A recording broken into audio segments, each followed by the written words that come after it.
नमस्ते एवरीवन, स्वागत है आप सबका मेरे चैनल एट हार्टफुल राधिका में। आज मैं आ गई हूँ आपके लिए एक नई कहानी लेके।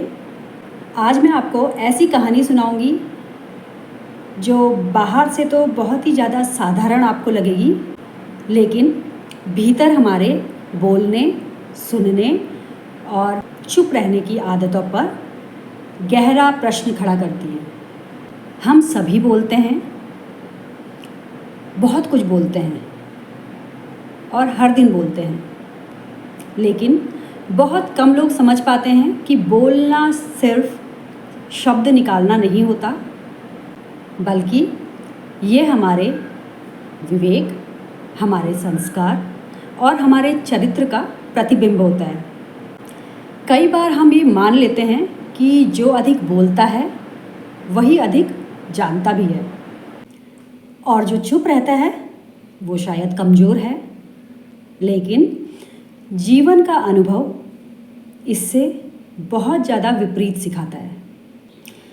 यह कथा हमें यह पहचान दिलाएगी कि हर सुनने वाला एक जैसा नहीं होता और हर बोलने वाला एक जैसा नहीं होता, और मनुष्य का मूल उसके पद, रूप या बाहरी समानता से नहीं, बल्कि उसके शब्दों के व्यवहार से तय होता है। ये कहानी किसी ऐतिहासिक प्रमाण का दावा नहीं करती। यह जीवन के सत्य की ओर संकेत करती है, और संभव है आप इसे सुनते हुए बार बार खुद से पूछें कि आप किस श्रेणी में आते हैं, उनमें जो सुनकर सोचते हैं या उनमें जो सुनकर छोड़ देते हैं, या उनमें जो सुनी हुई हर बात को बिना समझे आगे बढ़ा देते हैं। तो इसी प्रश्न के साथ अब हम इस कथा में आगे की ओर बढ़ते हैं। एक समय की बात है, एक राज्य की राजधानी में राजा का भव्य दरबार सजा हुआ था। सभागार में गंभीरता थी, अनुशासन था और एक शांति का माहौल था, जो ये बताता था कि यहाँ सिर्फ सत्ता नहीं बल्कि विवेक भी विराजमान है। राजा को विचित्र और अर्थपूर्ण वस्तुओं में रुचि थी। वे दरबार में अक्सर ये प्रश्न किया करते थे जो देखने में नया हो और समझने में गहरा हो।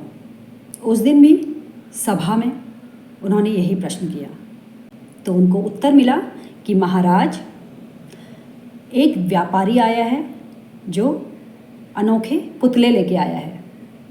देखने में वो पुतले बिल्कुल एक समान हैं, लेकिन मूल्यों में अलग अलग हैं।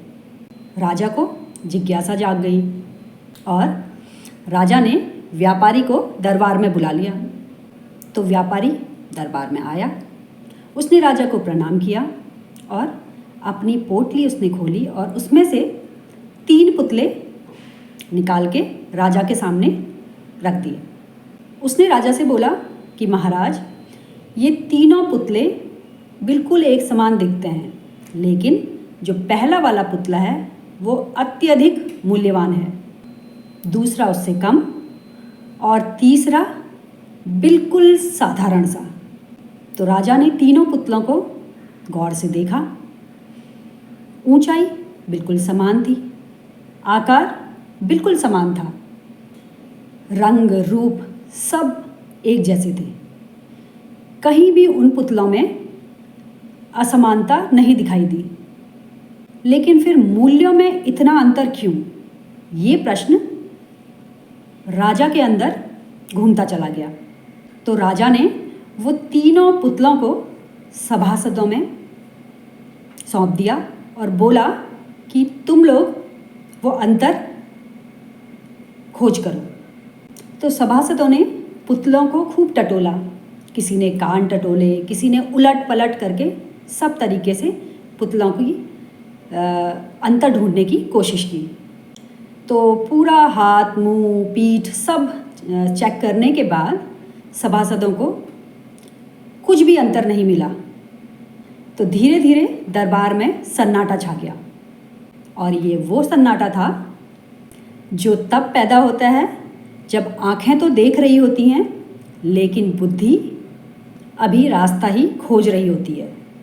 तब राजा ने अपनी मंत्री की ओर देखा जिस पर उसे पूर्ण विश्वास था।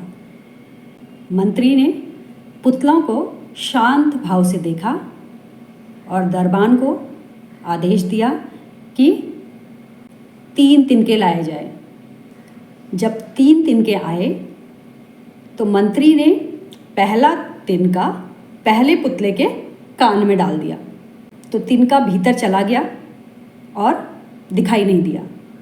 फिर मंत्री ने दूसरा तिनका उठाया और दूसरा तिनका दूसरे पुतले के कान में डाल दिया और वो तिनका एक कान से प्रवेश करके दूसरे कान से बाहर निकल गया। और अब उसने तीसरा तिनका तीसरे पुतले के कान में डाला जो कि सीधे उसके मुंह से बाहर आ गया, जैसे पुतला तुरंत कुछ कह देना चाहता हो। राजा ये सब देख रहा था। देखने के बाद उसने मंत्री से प्रश्न पूछा कि इसका क्या अर्थ है। तो मंत्री ने कहा कि महाराज, ये तीनों पुतले मनुष्यों के 3 प्रवृत्तियों के प्रतीक हैं। तो मंत्री ने कहा कि महाराज, पहला पुतला उस व्यक्ति का प्रतिनिधित्व करता है जो सुनी हुई बातों को भीतर ग्रहण करता है, उन पर विचार करता है और सत्य की पुष्टि के बाद ही बोलता है। ऐसे लोग समाज में कम होते हैं, लेकिन यही वो लोग हैं जो समाज को स्थिरता प्रदान करते हैं। इसीलिए इनका मूल्य सबसे अधिक होता है। दूसरा पुतला उन लोगों का प्रतीक है जो अनावश्यक बातों को अपने भीतर नहीं रखते, न विवाद में उलझते हैं, न अफवाह में बहते हैं। वे मौन को समझते हैं, इसीलिए उनका स्थान सम्मानजनक होता है। और तीसरा पुतला उन लोगों का प्रतीक है वे जो भी सुनते हैं उसे बिना सोचे समझे आगे बढ़ा देते हैं। वे शब्दों की जिम्मेदारी नहीं समझते, इसीलिए उनका मूल्य सबसे कम होता है। ये कथा यहीं समाप्त नहीं होती, क्योंकि इसका वास्तविक उद्देश्य किसी दरबार को समझाना नहीं था, बल्कि हर उस व्यक्ति को आईना दिखाना था जो अपने शब्दों को हल्के में लेते हैं।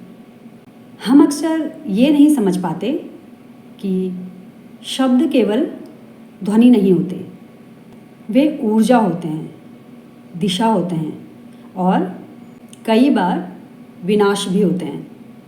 जो व्यक्ति बोलने से पहले सुनना सीख लेता है और सुनने के बाद सोचना, वही वास्तव में परिपक्व होता है। मौन रहना कायरता नहीं है और हर समय बोलते रहना बुद्धिमानी नहीं है। इस कथा के 3 पुतले हमारे अंदर भी खड़े हैं। कभी हम पहला पुतला बनते हैं जब हम विचार करके बोलते हैं, और कभी हम दूसरा पुतला बनते हैं जब हम व्यर्थ की बातों को छोड़ देना सीख लेते हैं, और कई बार अनजाने में हम तीसरा पुतला बन जाते हैं जब हम बिना समझे, बिना जिम्मेदारी लिए शब्दों को आगे बढ़ा देते हैं। यही वो क्षण है जहाँ मनुष्य अपना मूल्य स्वयं घटा देता है। यह कहानी हमें यह सिखाती है कि सबसे ज़रूरी कला बोलना नहीं है, बल्कि शब्दों के प्रति उत्तरदायित्व है।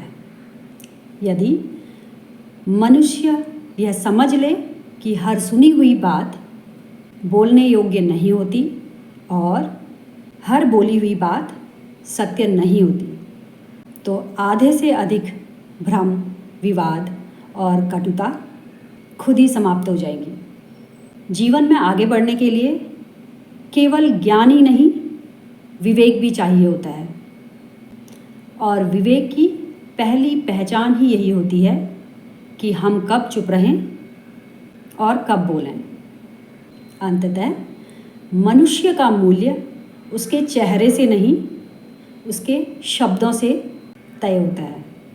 जो शब्दों को साध लेता है वो स्वयं को भी साध लेता है, और जो शब्दों का दास बन जाता है वो धीरे धीरे अपनी भूमि को खो देता है। तो यही इस कथा का मौन और गहरा संदेश है। तो होप कि इस कहानी से आपको कुछ प्रेरणा मिली होगी। जो लोग नए हैं प्लीज़ चैनल को सब्सक्राइब करिएगा, वीडियो को लाइक करिएगा, शेयर करिएगा और कमेंट में बताना ना भूलिएगा कि आपको आज की ये कहानी कैसी लगी और आप कौन से पुतला बनना चाहोगे। तो मैं मिलूँगी आपसे अपने नेक्स्ट वीडियो में। तब तक के लिए